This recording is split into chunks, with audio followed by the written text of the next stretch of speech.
Good afternoon, everyone. My name's Dr. Sharon Davis, and I'm an Enterprise Senior Fellow with the Water, Environment and Agriculture program at the University of Melbourne.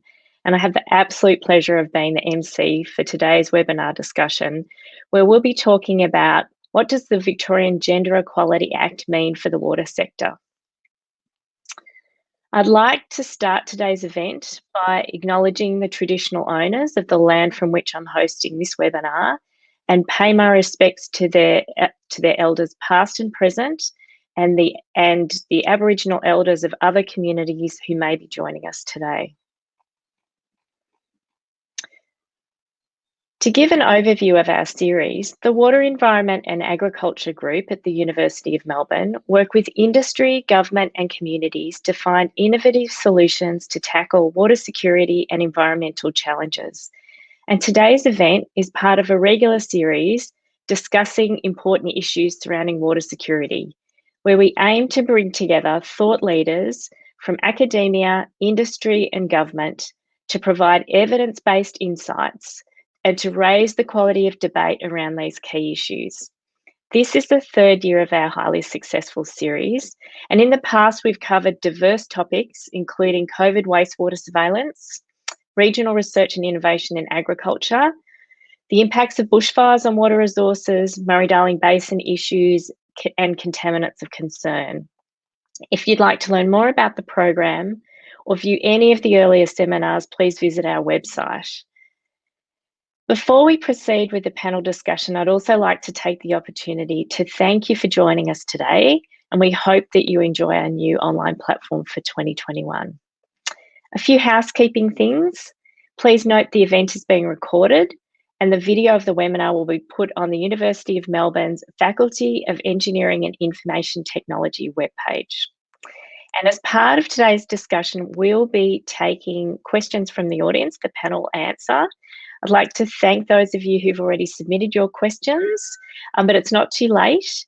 We will have a function so that you can submit questions through the session, and I'd encourage you to engage with the panel through the Q&A box on the right-hand side of the stream.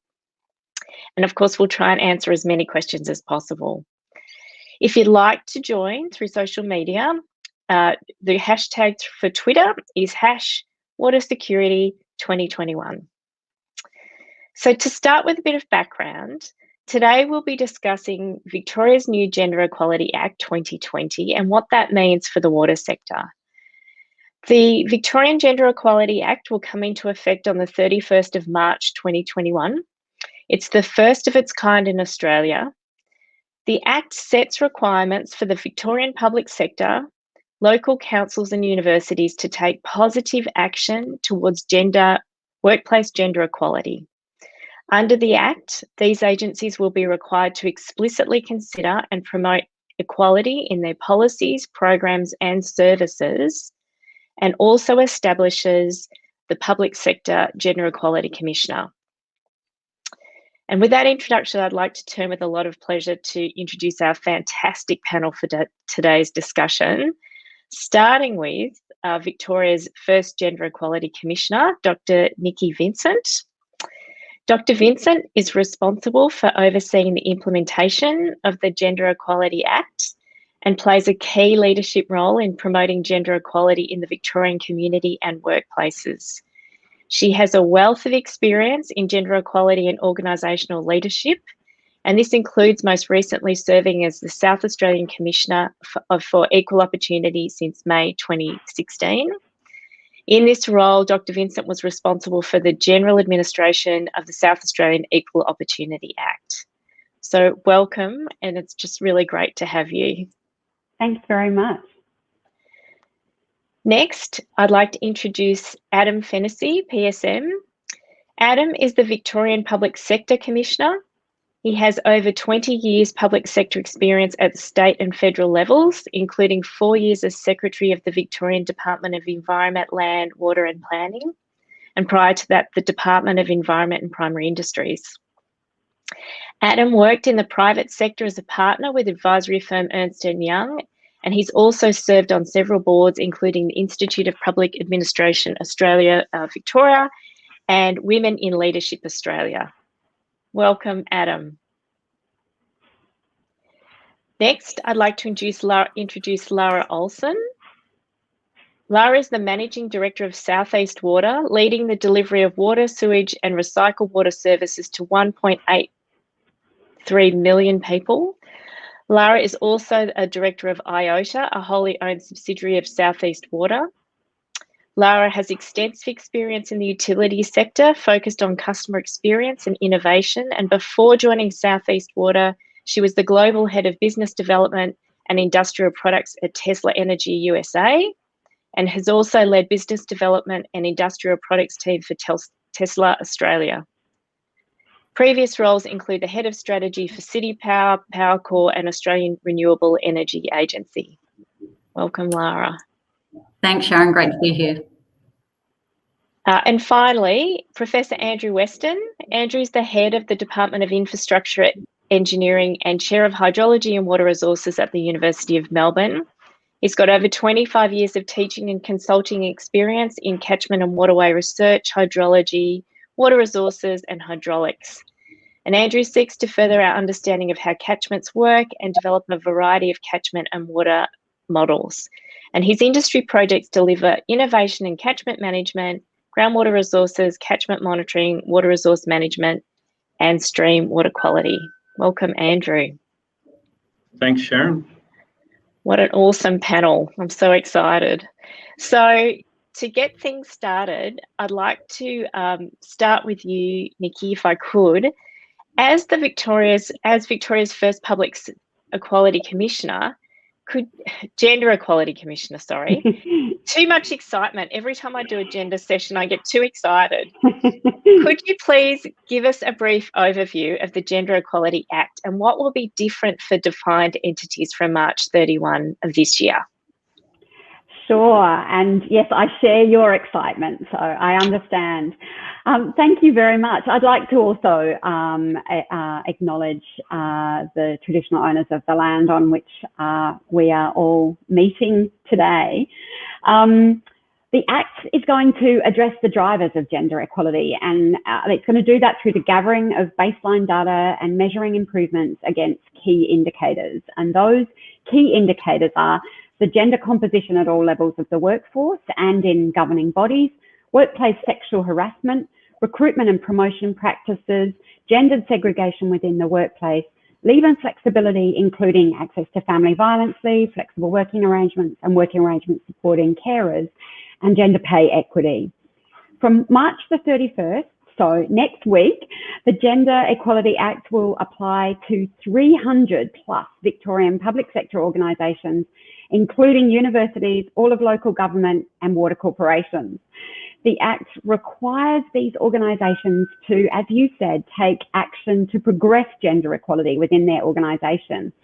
The first obligation is that from the 31st of March next week, every organisation under the Act will need to begin undertaking impact assessments, gender impact assessments for all brand new public facing policies, programs and services, and any policies, programs and services that come up for review that have a direct and significant impact on the public. So this is how the Act is going beyond those organisations to consider how the policies, programs and services that those organisations deliver to the public can impact people of different genders differently. And I can expand further on that later, but that's a really important obligation under the Act.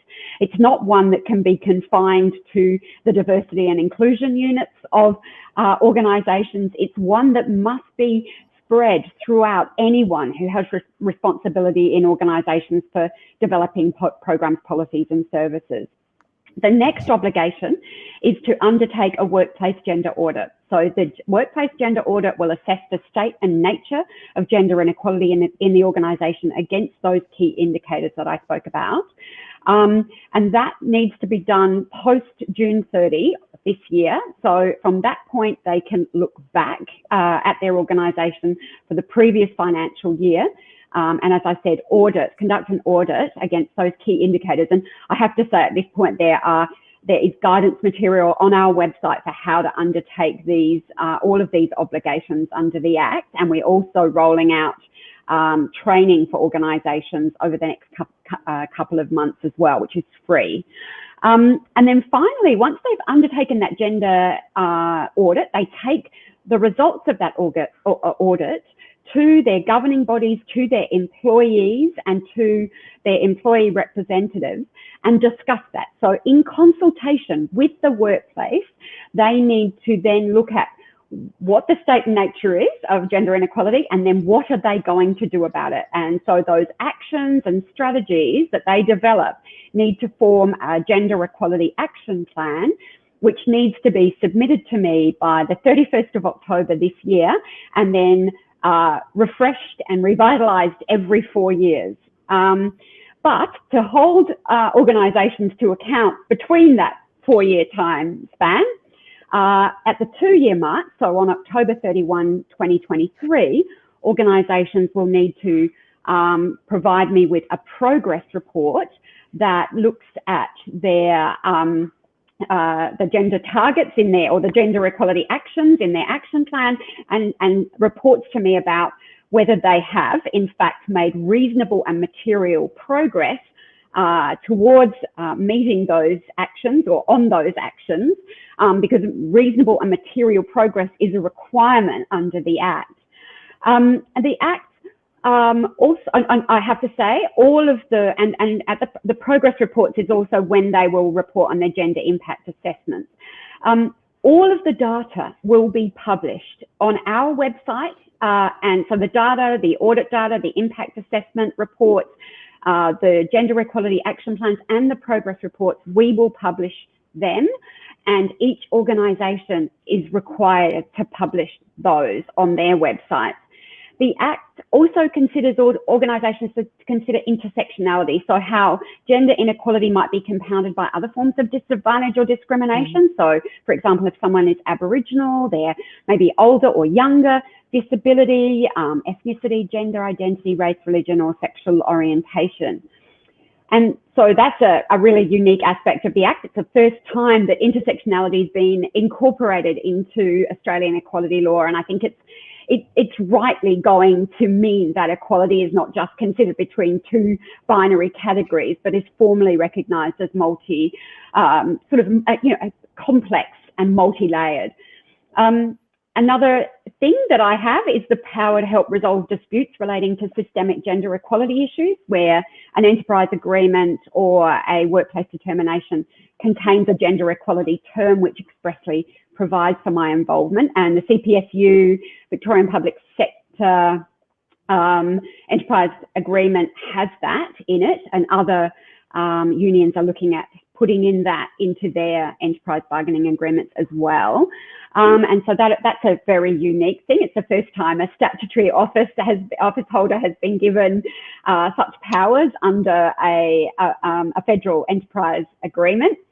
And then on top of that, there are procurement and funding guidelines. So again, this is how the Act will impact beyond the public sector. So there's an opportunity to leverage government's purchasing power, recognising that when it's used strategically, procurement is a useful means to drive gender equality. And we're about to start consultation in regard to the development of gender ethical funding and procurement guidelines to be implemented across the whole of government.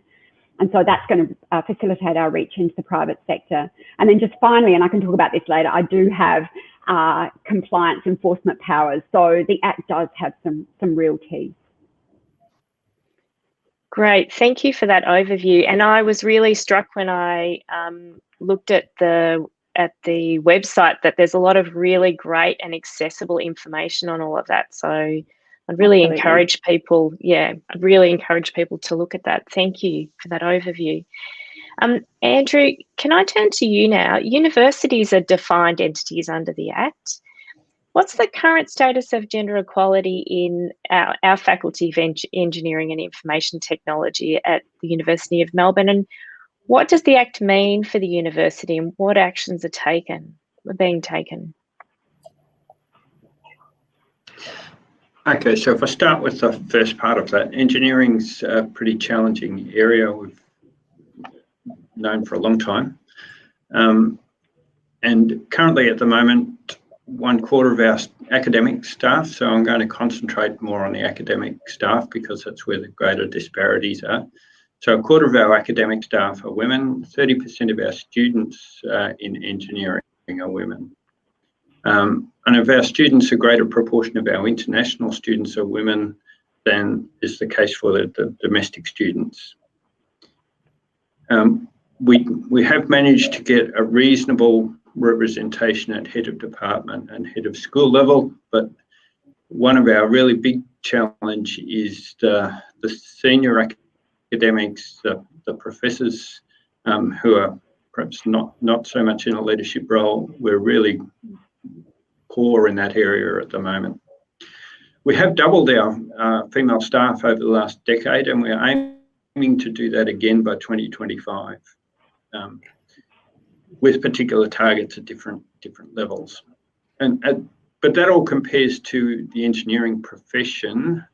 In Australia, there's just under 20% of the profession are women, and if you look across all the universities, just under 20% of current graduates, current students graduating are women as well. We've got a whole lot of initiatives to support the careers of women in particular, because they tend to take on more caring responsibilities, etc. And for younger academics, I think that those early years where you've got a lot of pressures around getting established, but at the same time you've got family responsibilities, etc.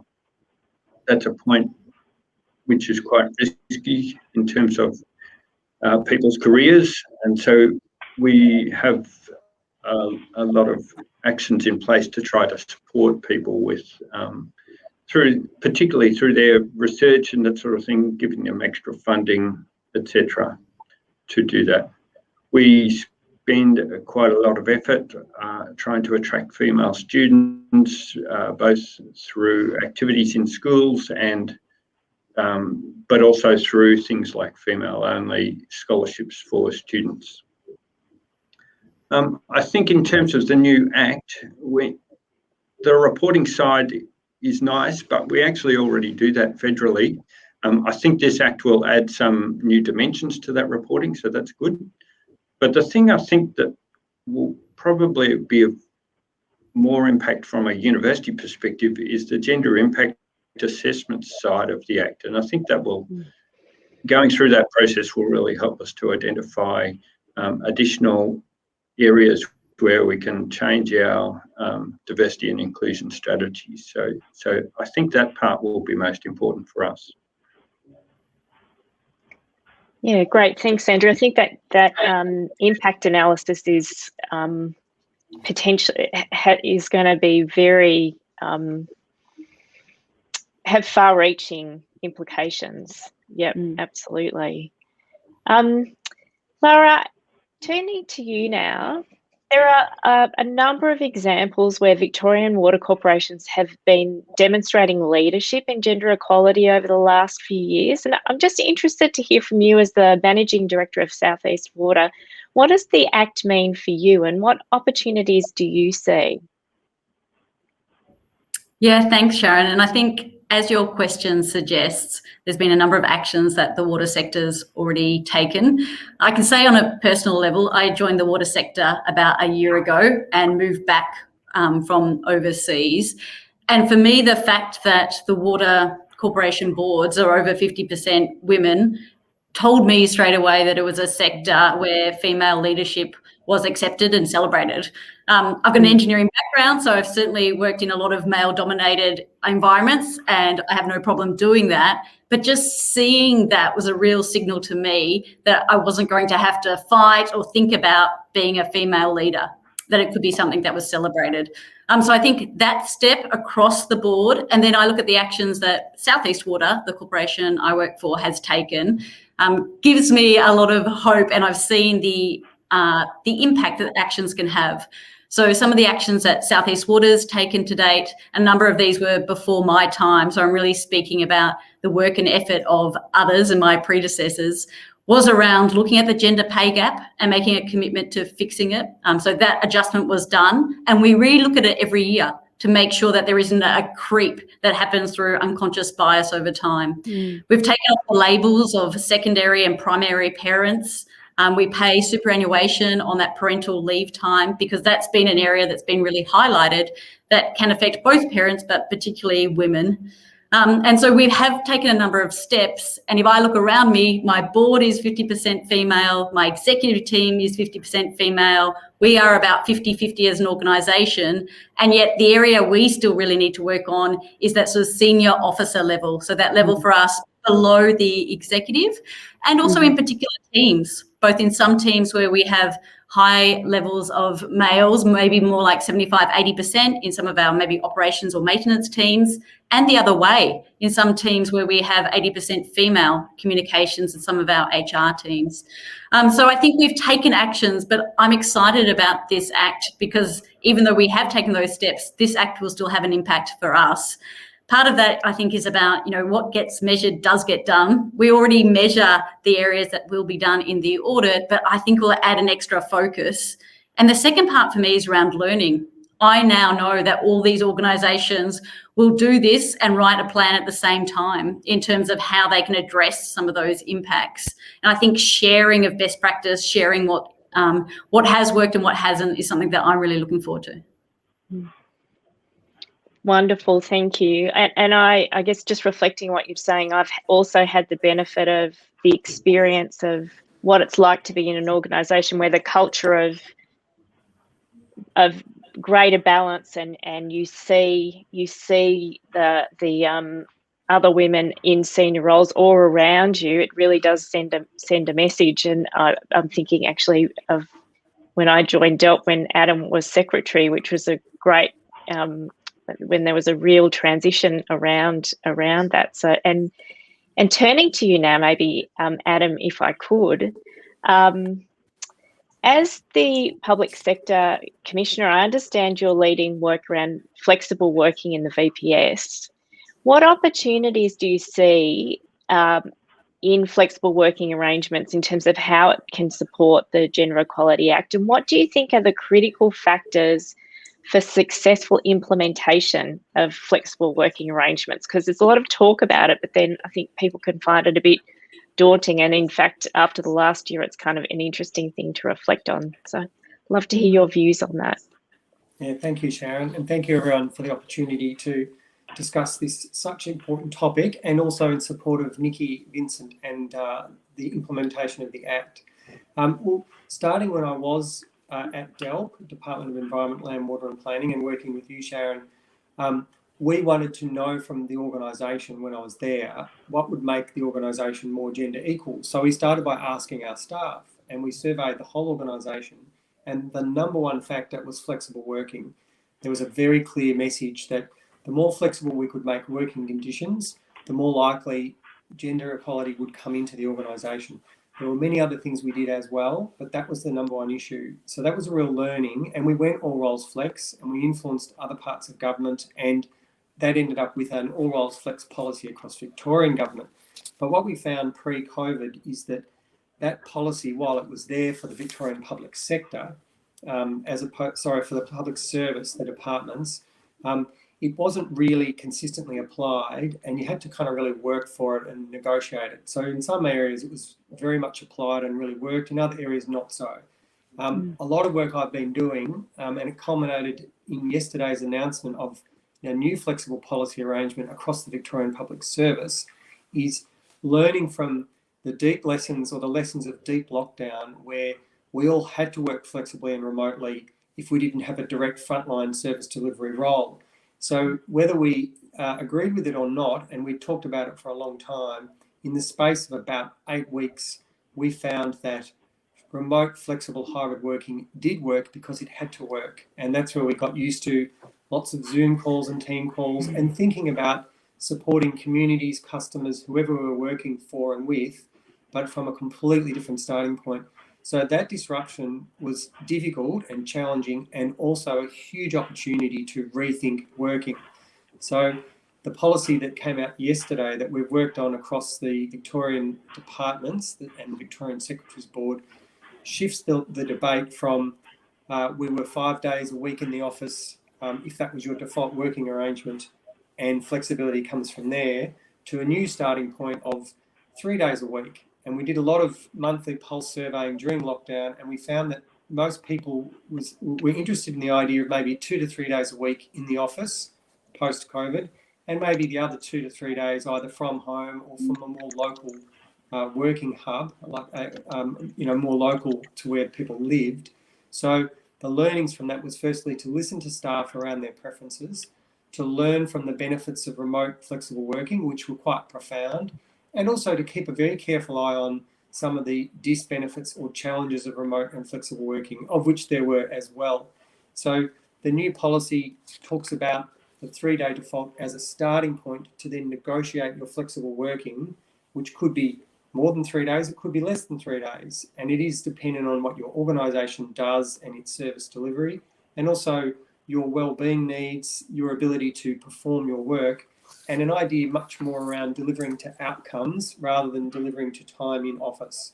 And we've talked about that for a long time. And now I think particularly in Victoria, because we went into such deep lockdown, we have a real opportunity to try new ways of working. And what we're hoping is to lead by example, learn from each other, but then influence from within the public service out to the broader public sector, including the water authorities, and other sectors like the university sector, the private sector, learn from each other and think about how do we bring our best selves to our work, how do we achieve our outcomes, and use the benefit of these new flexible and hybrid ways of working. And then to go to the last part of your question, Sharon, the critical factors for success, and I think we learnt this back when we were in DELP, and we're learning this now, is not just announcing a policy, but put in place very active tools, support, training, leadership, and modelling.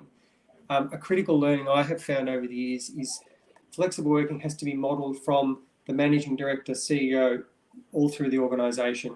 In terms of that idea of the leadership shadow, if you are in a leadership or a management role and you talk about something but do not do it, then it will not likely happen.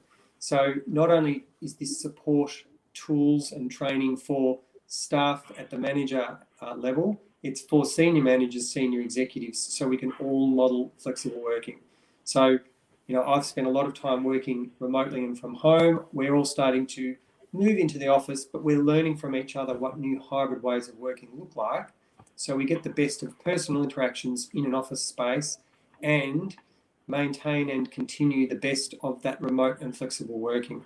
So it's a lot to do. We had to compact that throughout last year. And now as we slowly return to office with the lifting of health restrictions, there is a lot to learn. And it's picking up from what Lara said before. How do we learn from each other, model best practice, and use that not just for our own organisations, while always thinking about our customer or our community, but use that to influence and learn from other parts of our economy and other sectors. Thanks, Adam. And having had direct experience of the point that you make about the leadership shadow and behaviours coming from the leadership, I think that's just such an important thing for leaders to be aware of in terms of truly making something work and showing commitment to that. So thank you. I'm just looking to some of the questions that we're getting in from the audience now, and I just wondered, Niki, could you possibly answer the question, how does the Victorian Gender Equality Act interact with the Commonwealth Workplace Gender Equality Act? Okay, so we have worked together with the Workplace Gender Equality Agency that administers the Act. And so there are some additional requirements, additional reporting requirements. So the key differences include the scope. So the Workplace Gender Equality Act covers private sector with voluntary reporting from the public sector rolling out this year. There are different reporting requirements. So the Workplace Gender Equality Act requires reporting every 12 months, whereas the Gender Equality Act in Victoria requires a Gender Equality Action Plan every 4 years, and then at the 2-year mark in between each of those, a progress report. And then the Gender Equality Act also has, as I mentioned, dispute resolution for systemic gender inequality complaints that affect a class or group of employees within an organisation. The Gender Equality Act in Victoria also requires reasonable and material progress to be made, and has the power for targets and quotas to be included in regulations. There aren't any targets and quotas as we speak, but that is something we will look at once we have analysed the first round of data and think about where targets and quotas might be useful, and that'll obviously be subject to community consultation as well. And the other thing that the Gender Equality Act in Victoria has that the Workplace Gender Equality Act at federal level doesn't have is compliance powers. So the Workplace Gender Equality Agency names and shames organisations that haven't submitted their data on the website. You can go and look at non-compliers on the website. We can also do that. I can also do that in Victoria, but I can go further. I can issue a compliance notice. I can ask the Minister for Women to intervene with the organisation, given that they're public sector organisations. I can also, as I said, take the organisation to take it to VCAT, the Victorian Civil Administrative Tribunal, and ask for an order requiring the organisations to comply. So it's got more teeth. It's a bit expanded in terms of its reporting requirements. It has gender equality, has the gender impact assessments are the other things that I forgot to mention. So it also has gender impact assessments, and dispute resolution, requires reasonable material progress to be made. So there's quite a few differences that take it further, I think. Great, thank you. It's good to understand those differences, but yes, it really does speak to the Victorian Act being at the sort of first of its kind, cutting edge. Absolutely. Yeah. Andrew, I wondered if I could ask you, turning back to the university environment, having heard from Lara about the water corporations, the university environment's quite different to traditional public sector organisations, and I'm just seeing, I'd be interested if you could talk a little bit more about what opportunities you see arising from the Act in terms of driving change in gender equality in areas like engineering. We've had a few questions from the audience about how we can make engineering more appealing to women. And I know you touched on that, but if you could go a bit deeper and potentially what could be different in 10 years' time as a consequence. So the engineering question, I think, is a challenging one. It's one that the profession has been trying to work on for quite a long time. And if I gave 20% of graduates, so young women, young people, 20% of our graduates are women at the moment. So really it is, one of the things is back in schools, how do you get people more interested in science and technology? We've been trying to work on that for a long time. I think perhaps not with a lot of success. But if I look at engineering, there are a couple of areas where the gender balance is actually really quite good. So environmental engineering is pretty good. Chemical engineering is pretty good. And biomedical engineering is pretty good. And I think one thing you can see with some of those areas is it's a little more obvious how your professional life might impact on society in a positive way. I think we tend to promote engineering still as building things and machines and all of that sort of stuff. But really, engineering has a major impact on the welfare of society, and if that I think is attractive to, it's probably more attractive to women than men. I don't know why that is, because I personally think it's really important.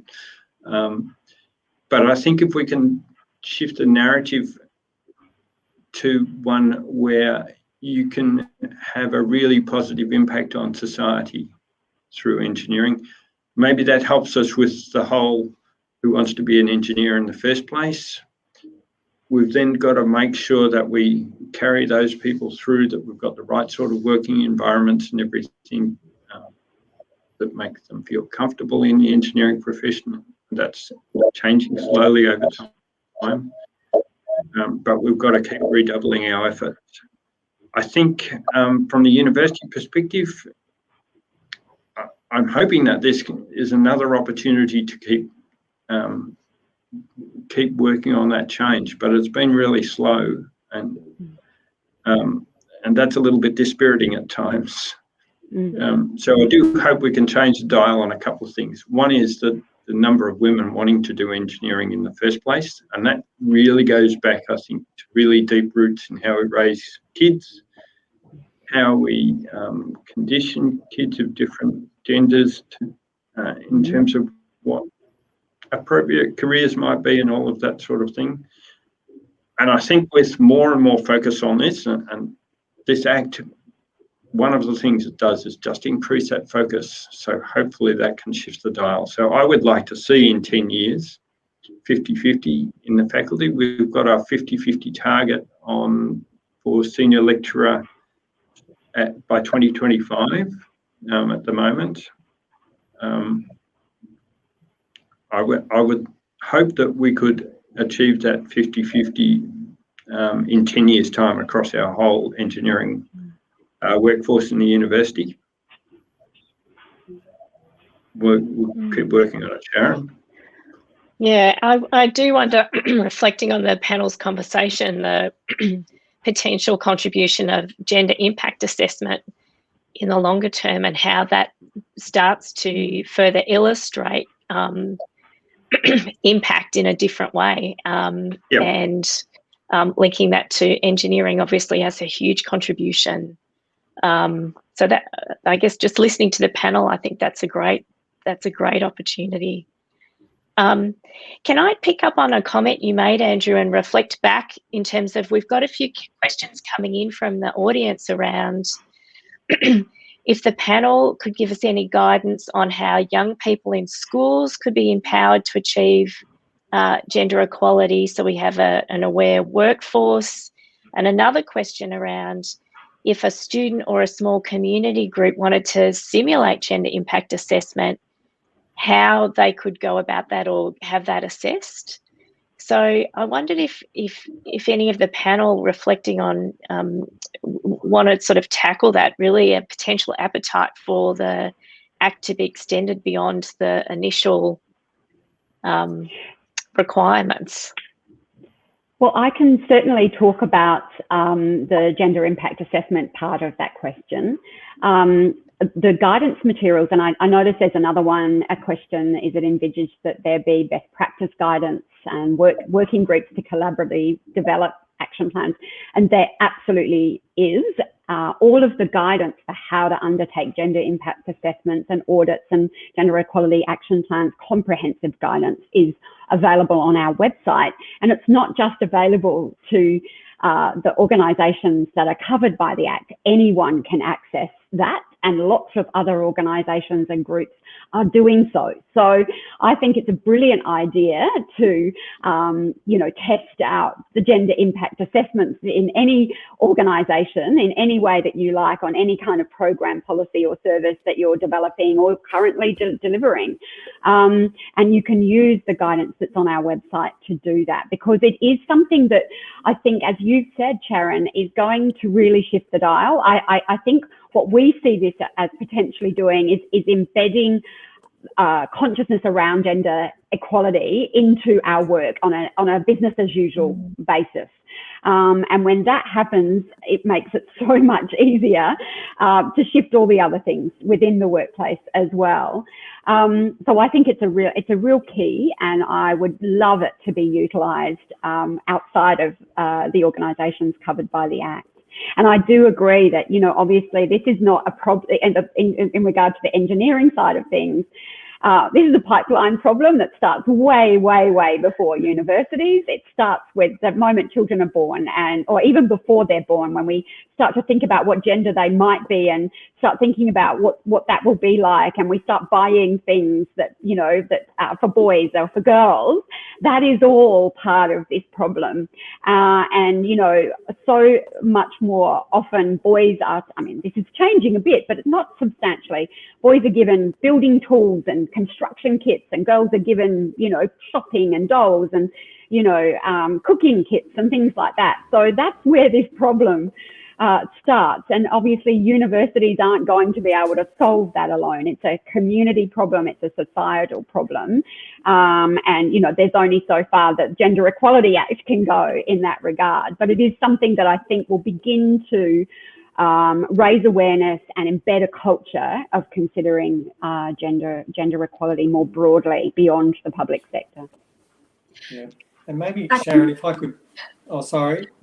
No, just to say, yeah, thanks, Adam. I think building on that too, for me, it's that set of tools and way of thinking that gets applied to gender initially, but then all the other areas of diversity and inclusion that we're looking to address too. I think it sets up that tools and shared learning so that it's not just about gender. I know in our service area, we've got people that speak over 200 languages. We've got some great diversity as part of our workforce, but not that level of diversity. And yet we really want to understand and reflect the communities that we serve. So I'm also excited and love the ideas that schools or others might be thinking about it, because I think if we can all start to think in this mindset, particularly that it's a shared problem. It's not the problem of the group that is in the minority, the problem of all of us to solve, then I think we'll start to get real change. Yeah, and the point I was going to make is, as well as things like flexibility, I have learnt in the work I've done that storytelling is really important, and modelling. And this goes to another example Lara gave earlier, that when we worked with the Minister for Water to recalibrate the water boards and aim for a 50% women and men, that was firstly to make sure that we looked more like our communities, which picks up the diversity point that Lara's just made, and also to model to the sector that, of course, you can have diverse governance, and that really helps improve the quality of governance. But also it goes to that saying that you cannot be what you cannot see, or to turn that around, you can be what you can see. So how do we model and showcase women in senior roles and in middle management roles in sectors that may have been traditionally male dominated? And that's where it's not uncontroversial, but that's where there was deliberate setting of targets for more women in senior executive roles on boards, and otherwise we had what we would call a leaky pipeline of a lot more women coming into a sector, but if there weren't that constant set of opportunities and the modelled visibility of women in senior roles, then it was harder for perhaps younger people to think, well, that's what that sector's going to look like when I'm working my way through it. So there was a lot to learn. And as Lara said, there's so many different things that you've got to do from a system-wide perspective. And some of it is showing that there are very substantial opportunities that are not gendered. They're just about contributing to communities through different sectors like the water sector or other more traditional engineering type sectors. So that's what I've learned in the past as well. Wonderful.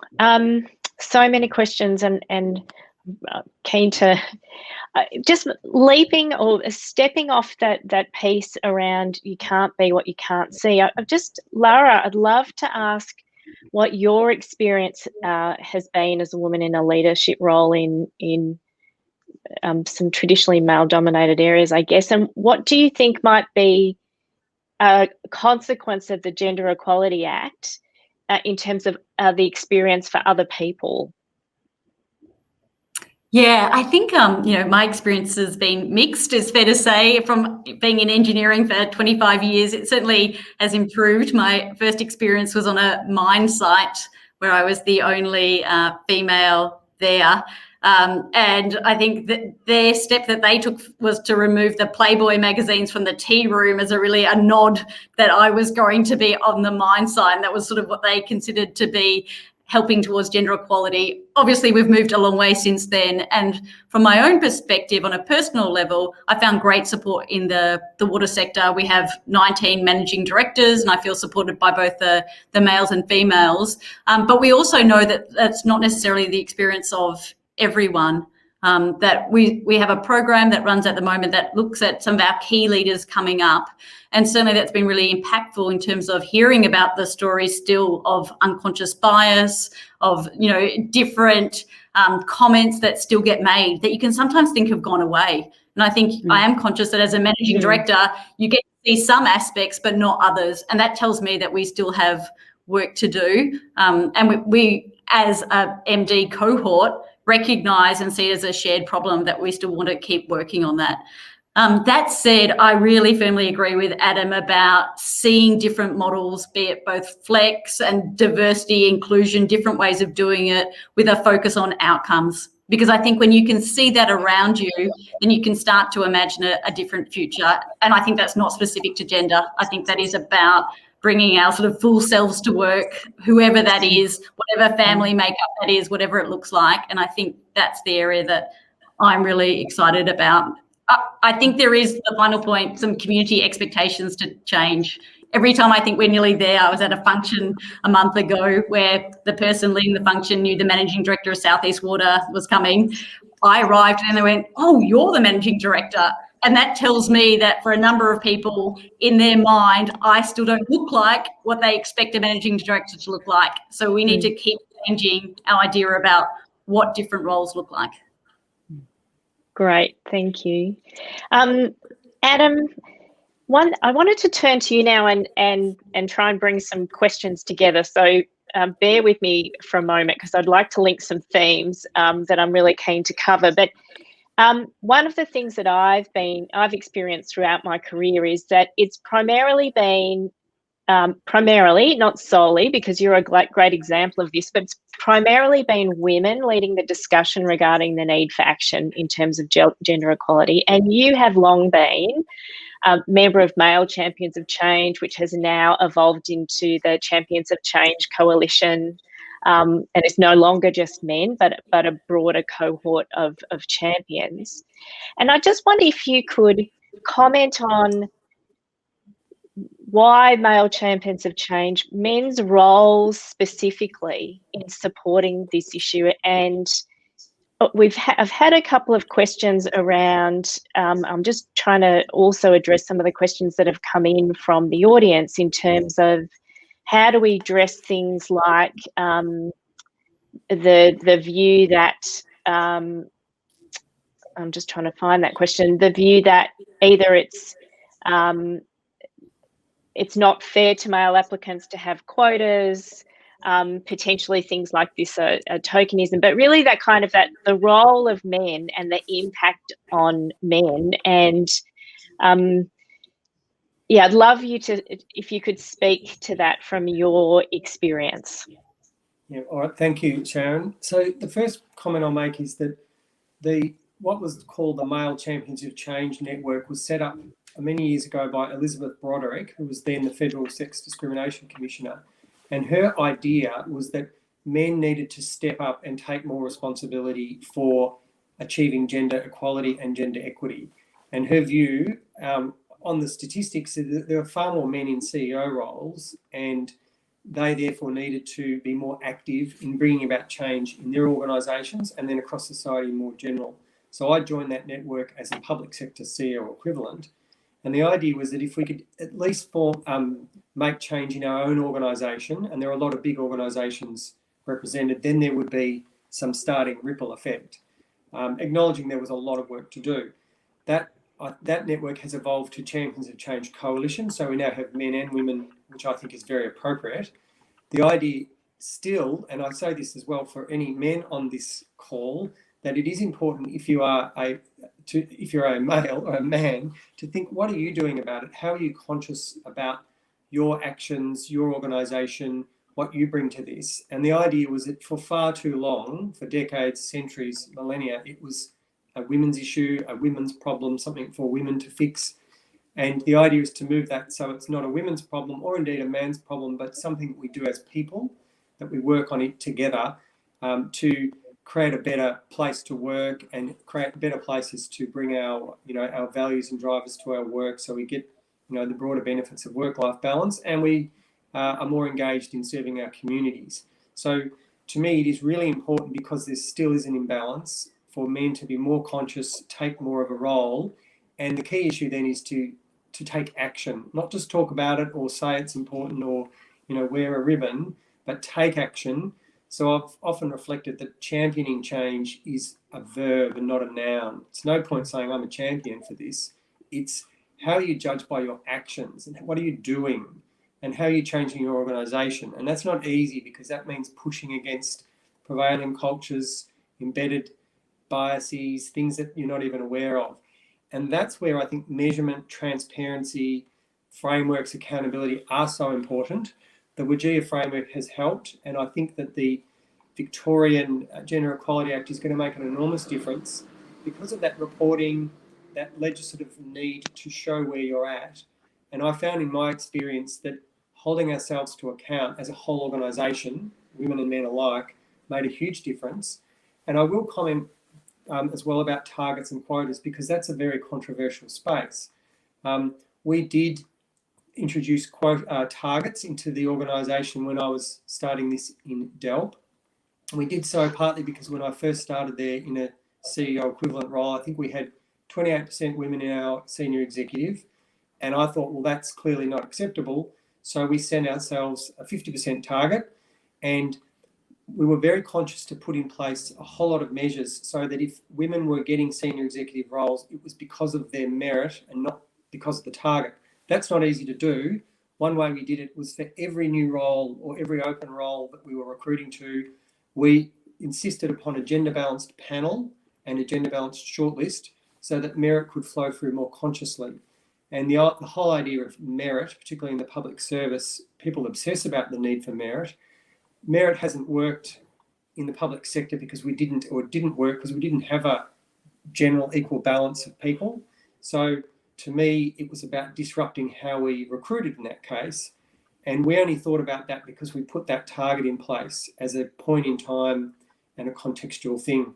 Ideally, you don't need targets, but sometimes I think they are very disruptive for a positive reason. And we did get to 50% women and men in our senior executive, I think within about 2.5 years, because of the target and because of that sort of measurement and transparency that Niki is now oversighting. It meant we were relentless in our focus, and we kept asking ourselves, how could we do this differently? So targets and quotas are always debated, and they are certainly controversial. To me, they can be disruptive, and if they're very thoughtfully utilised, they can achieve change in a much quicker way. And interestingly, once we got to about 40% women in our executive, it was a lot less difficult to achieve gender equality policies because there was just less argument about it. And I did get to a point, and in fact, I was at a water sector conference one year where someone from the floor, and I was speaking about gender equality in the water sector, someone said, oh, are you worried about discriminating against men? And I said, well, men still have a 50% chance under that approach, so I'm not worried about it. So we just had to keep talking about it, be very open and transparent. And that's where I found that even though they're not uncontroversial, sometimes targets or quotas can be disruptive and can bring change that otherwise would just take decades. So there's a couple of reflections, Sharon. Thank you, Adam. And I can't help but link back to Lara's earlier comment about from my own personal experience, but Lara's earlier comment about what impact it has as someone looking to organisations when you see a cohort of leadership that has a greater level of balance, and what that brings to personally in terms of what you take away from that as the nature of the organisation when you're considering that. We're running very short of time, and there's so many questions and themes, but there is one that we're just not going to get to all of them, but we have had a couple of questions And I'd love to just address this point about gender being, considering gender not just from a binary man-woman perspective, which I just wondered, Niki, if you wanted to make a comment on that, just to clarify that. Yeah, absolutely. So the Gender Equality Act does not explicitly define gender. So gender will continue to be defined in policy so that it can be readily updated based on contemporary research, inclusive language and case law. The definitions and gender equality principles in the Act are sufficiently broad to ensure that the Act is inclusive of all Victorians, including trans and gender diverse people. And as I said earlier, the concept of intersectionality is enshrined in the Act, and it's incredibly innovative in that way. It recognises the complexity of gender. We know that for some organisations, just collecting gender disaggregated data is going to be a challenge. And we're helping organisations with that. We've got some guidance around that. And we're not requiring organisations to understand everything about intersectionality as soon as the Act commences, but we do want organisations to start thinking about what data they should be aiming to collect, consensual with employees self-identifying only if they want to. And maybe this won't be for the first audit, but what we'd like organisations that don't collect that data to do is put their mind to the importance of intersectionality and working to understand how this can compound discrimination. And if they're not collecting that data or they haven't thought about it before, to actually have that as a strategy or an action in their gender equality action plan so that that changes and that's something that they begin to focus on over the next 4 years. Great, thank you. Look, we're at a point now where, unfortunately, I have loved this and I could seriously talk about this all day. And obviously, we have many questions from the audience, and I think it's just been a wonderful discussion. But to be respectful of everyone's time, unfortunately, we'll have to call an end to the questions now. And I guess first up, I would like to very sincerely thank the panel for your contribution to the discussion today. Niki, Adam, Lara and Andrew, just wonderful to hear the depth from all of you of your expertise and experience and perspective across the different aspects that the Act applies to. So thank you so much. It has been really wonderful. I'd really like to thank the audience for your attention and all of your questions. That's just been really wonderful. I also wanted to take the opportunity to let you know that the next Water Security Series event will take place on the 21st of April. And the topic is, what does Victoria's Environmental Protection Amendment Act mean for you? So it will be another great event, and you can look to our website to get information on how to register. And finally, again, thank you again for your participation. We love your input on a post-event survey, which will be located at the bottom of the video if you'd like to take the time to fill it out. The feedback that we get has been really valuable to help us shape the future of the Water Security Series event, and it is very much appreciated if you have the time to do that. So thank you, and thanks again, everyone, and have a wonderful day. Thank you.